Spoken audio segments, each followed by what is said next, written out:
So this morning our patrol unit was on Highway 1, approximately mile marker 10, attempted to initiate a traffic stop on a vehicle for excessive speed. That vehicle did not yield to the officer. The vehicle proceeded northbound on Highway 1 into the city of Lompoc. It kind of zigzagged its way through surface streets, eventually crashing over the curb here and into an electrical box right behind us. There was 3 occupants in the vehicle. They fled the vehicle on foot.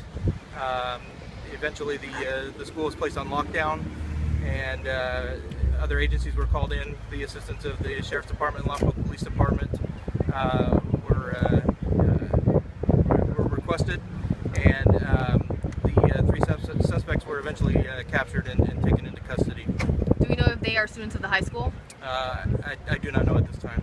Do you know if they're juveniles or adults? I believe they are juveniles. Do you know if they're from Lompoc or Santa? I don't know that at this point. Do we know if that car was stolen? Did you say that already? Again, it's under investigation, so that'll be determined at a later time. Were the suspects caught on campus? I'm sorry? Were the suspects caught on campus? They were caught on campus, yes. Were they inside the classroom? That I don't know. I believe there was like an outbuilding that 2 of them were captured in. The other one I don't know. And do we know why is it that they decided to stop at the high school or end? Again, all under investigation. At this point, I don't have that information. Have they lifted the lockdown? The lockdown is lifted at this point, and we do not suspect any other parties on campus that don't belong there.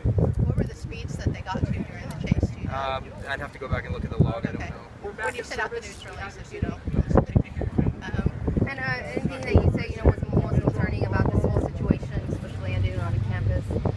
Well, anytime that something like this happens, obviously we're concerned with the safety of the students, the faculty. The lockdown issues went out, and at this point it was the outcome that we would want. 3 people in custody and nobody injured. They were all 3 found on campus, but I don't know the exact location where each student was found. The first 2 were found pretty quickly. The 3rd one took a little more time. And this is what you guys train for often? Yes, this is why we practice, right? All of our schools practice.